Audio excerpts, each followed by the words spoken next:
Welcome to Film Feast, the show where two sister grill masters watch a movie, yap about it, and then make two recipes inspired by it. In today's episode, we're talking about the 1995, I don't want to say classic, film, A Walk in the Clouds. It can't be a classic. You probably may not even have heard about it.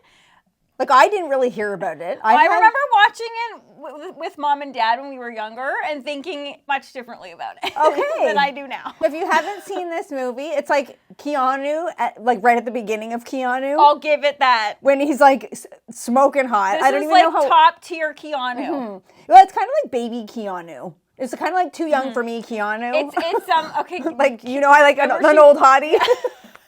He's too young of a hottie, which I'll still take. This is pre-Matrix. Not that Keanu wasn't known, obviously, before the Matrix, but this is before he got his, edge. Mm-hmm. And before he, matured up a little bit. Mm-hmm. Like, he still Babyface Keanu. That was the highlight of this movie to me. That was the only highlight of this movie.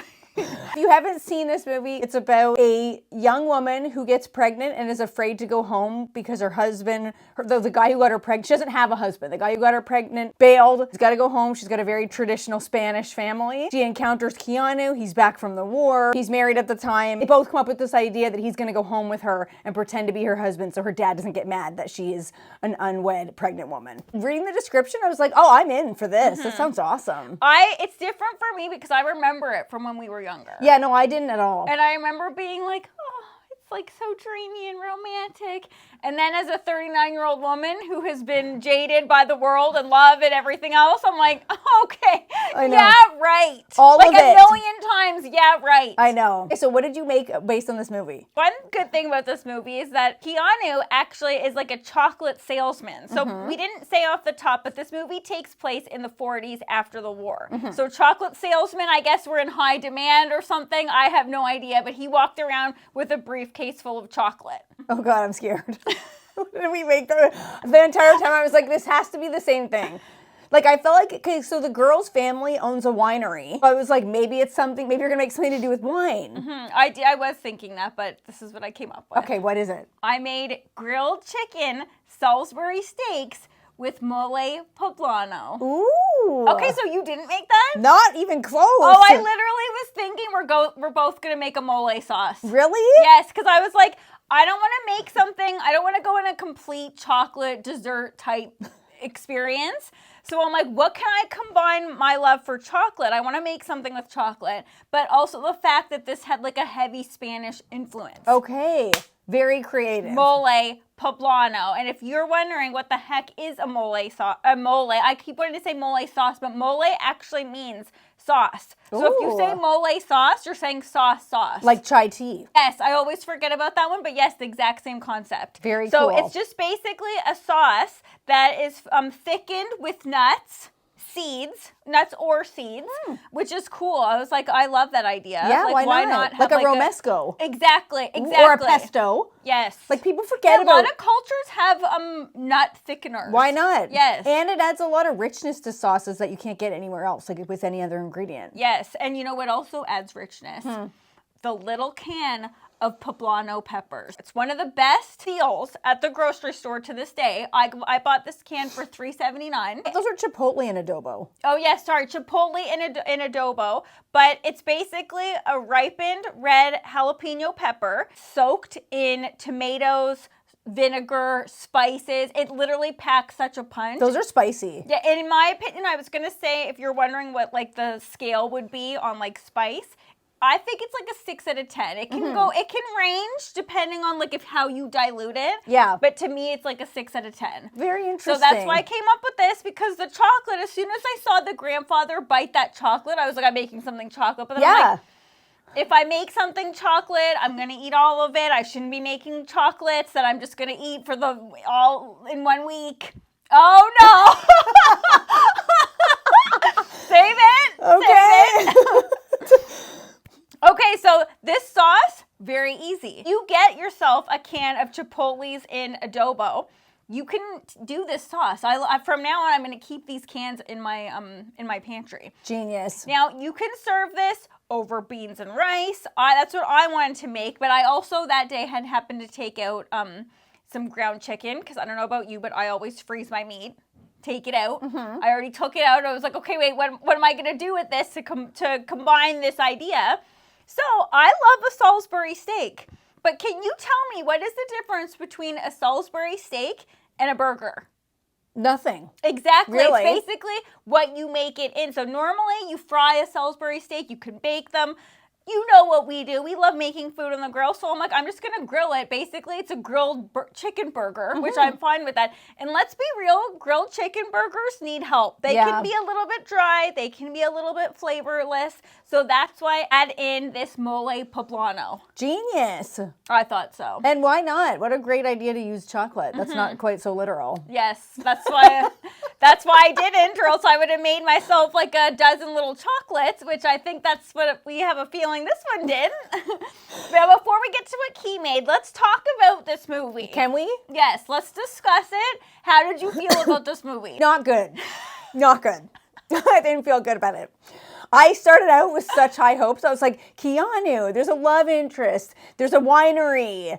What else could you want from a movie? The girl's gorgeous. Yes. They had chemistry. They were stunning together. Yeah, but there was a lot of, it was very, in my opinion, like 90s romance movie. Nailed it. That's the vibe that I had from this. Like absolutely no substance behind the relationship. It was like, you're hot, I'm hot. Let's act like we love each other before we know anything about each other. They barely had a conversation and then they fell in love. I think that's what's wrong with love today. Yeah. We were all influenced in the 80s, in the 90s with the love stories. Yes. And I'm sorry, as somebody my age right now living in 2025, it doesn't hit. It didn't hit for me. No. I don't know if it was the mood that I was in when I was watching this, but I literally kept being like, come on. I know, me too. Yeah, right. Me too. Not believable. That is a pure fantasy. And as much as I loved gazing at Keanu, because like, my goodness, he is dreamy in this movie, the actual story did nothing for me. No, like I'm like, okay, so Keanu finds out this girl's already knocked up when he meets her.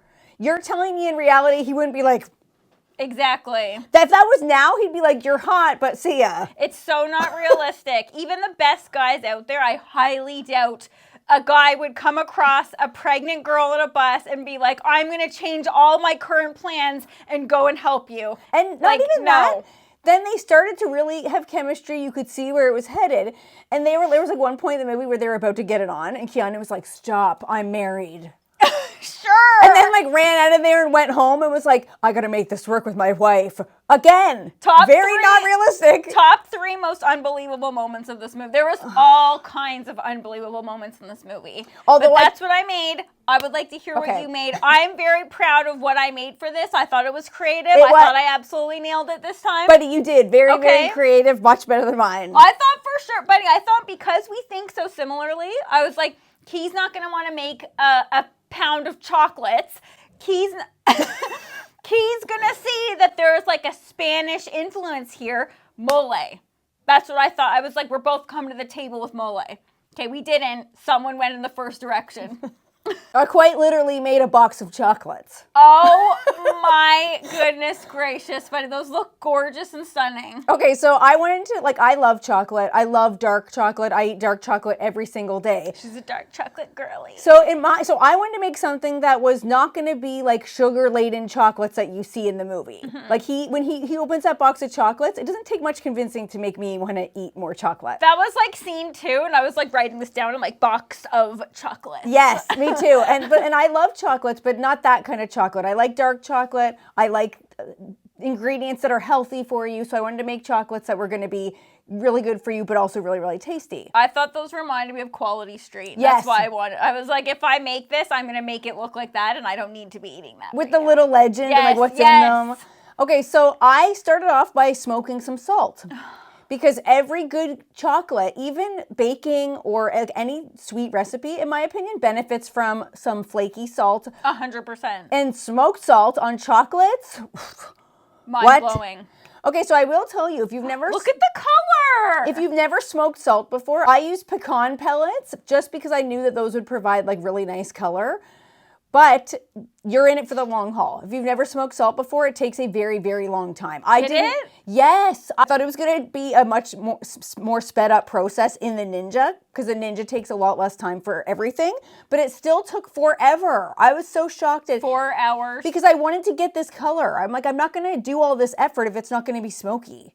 Buddy, that's like a commitment, man. Especially when you thought you're like, I'll just add like a little kiss of smoke. Yes.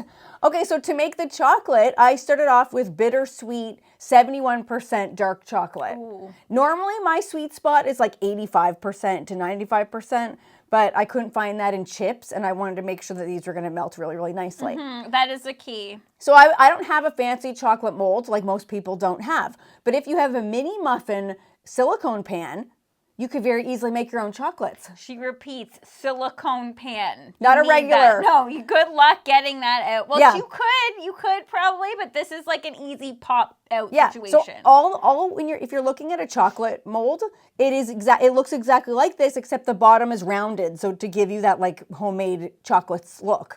But since I didn't What's have wrong with this? This is gonna look stunning. Yeah, and these took quite a while, like forming them. You have to make sure that you can't see any of the mold, otherwise there'll be holes in it. Yes. Then after you fill each one, so all that is just the melted chocolate, nothing added to it. Just the melted chocolate chips.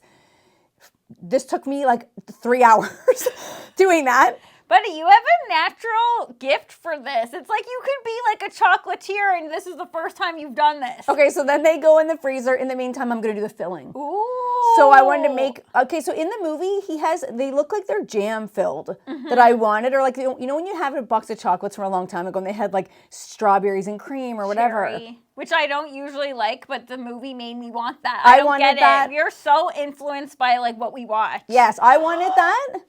Don't they look perfect? Gorge. But I didn't have any of those ingredients. I did have PB&Me, which is powdered peanut butter, one of my favorite ingredients. But why didn't you just use regular peanut butter? Because I only have natural peanut butter, and I wanted the consistency. I wanted to sweeten it up with maple syrup. Got you. So I used PB, like that. I like both. I love regular peanut butter. And then put some more chocolate on the top. This again took 18 years, because then you have to get an offset spatula and smear it around to make sure that it's going to cover the peanut butter. This is a massive commitment, man. It took forever. So then I was like, what do I top these with? Because in order to make chocolates, they have to be visually appealing, and they have to look. Or you could add like that gold, like, you could have done like a little aluminum foil. Yeah, like his ring. Yeah. But I was like, I want these to have different like flavors, but still be healthy. So I wanted to do 3 different kinds. I went with a toasted coconut. Amen, sister. Okay, so toasted coconut. Wait, is this supposed to be the top or the bottom? This is the top when they're Okay. unmolded. Okay. It could be the bottom. Because I was going to say that technically could be the bottom if you wanted to, because Yeah, you know how this is damn kind it. of like the manky side. Once you pop those, they're all smooth and gorgeous on the Why top. didn't I think of that? Then if you just put the Buddy, filling, I think you're nailing it. This is your first time making a batch of chocolate. because then if you just put the topping. Is this toasted coconut, sorry? Yeah, I toasted everything. So and then Ooh. toasted pumpkin seeds and goji berries. Ooh, for a nice chew. Yeah, that's the next one. So I toasted the pumpkin seeds too, because it makes all the difference. I wanted to do a toasted sesame, but I ran out of kinds. I know. Oh my goodness. So the last kind, toasted pecan cranberry. Ooh, That was the I last- love the fruit idea with this. Like Yeah. a dried fruit. You know what would be so good? Figs. Yes. Figs would be very good on here. Dried raisins to go with Yes. the grape theme. You could. The Damn wine it. theme.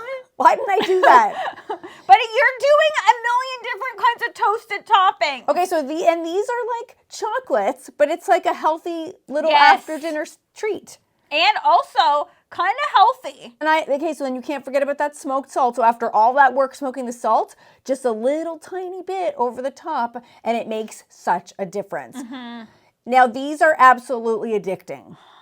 I didn't want to make them either, because I was like, I'm going to eat every single one of them. Did I do some damage? Absolutely. Buddy, these are stunning. Look at how beautiful those look. I love that you went with 3 different kinds. Kind of looks like the ones that he made. There were oh my goodness, the gushiness of that center with like, was it so like crisp but like thin around? Yes. Oh my, okay, did you bring me some? No. What? Why? Because they're too good, I have to save them. That is so rude. They're spectacular. If you're looking for a special healthy treat that is still healthy, but if you're a dark chocolate after dinner girly like I am, and you need to finish your dinner off on something sweet, Definitely recommend these. Okay, you know what was the most annoying scene of this movie? What? The butterfly scene. The butterfly flapping scene. So I know. basically, if you haven't seen the movie, there is a frost that is about to plague the vineyard. Frost and vineyards do not go. It'll wreck the grapes. The family freaks out. They grab all their house staff because they're loaded. They have staff galore. They're like, let's hit the vineyard, and we're going to do this method where they light huge things of fire, which are actually called smudge pots. Those are real. Cool. Okay. And then you're supposed to fan warm air around the grapes to prevent them from freezing, because you obviously don't want that to happen in wine. But in the movie, they use these like gorgeous like butterfly type wings to like fan. And like Keanu's like, how do I do this? And they're like, what? You put them on and you fan them. And she's like, you go like this. And they're like an inch away from each other, being And then like, he goes behind her. hey. They're trying That's to have what I mean. like a ghost pottery moment. It didn't take in my mind. No, I'm like, your family's vineyard is being threatened right now. Yes, Get fanning. flapping. Get flapping. I hated that part too, buddy. However, though, I had to look this up because I'm like, who came up with this stupid idea? Is there any basis in reality here? There is, surprisingly. This is actually a method used in what is known as viticulture, which means cultivation of grapes. And so this theory actually works, but there's no butterfly wings to be had. It's basically like wind machines that like flutter warm air at the grapes, but this would never work in reality. So you can't have a romantic moment with someone. Absolutely not. okay. If you want to save your vineyard, you need some wind machines. There were so many parts to this movie. Okay, the grape crushing scene. Oh my goodness. So much fantasy in this movie. It This was just- movie should have been labeled as fantasy, not romance. It was not good. Skip yourself the boring evening and just don't watch this movie. Or just mute it and just like watch Keanu. Let's be or- honest. Keanu scenes. Or just don't watch this. Turn on speed. You being serious? You seriously didn't bring me one? No. Buddy, what is wrong with you? You made it. How many is here? That's 12? And I ate 3 of them yesterday. When I was unmolding them, a couple of them broke and I was like,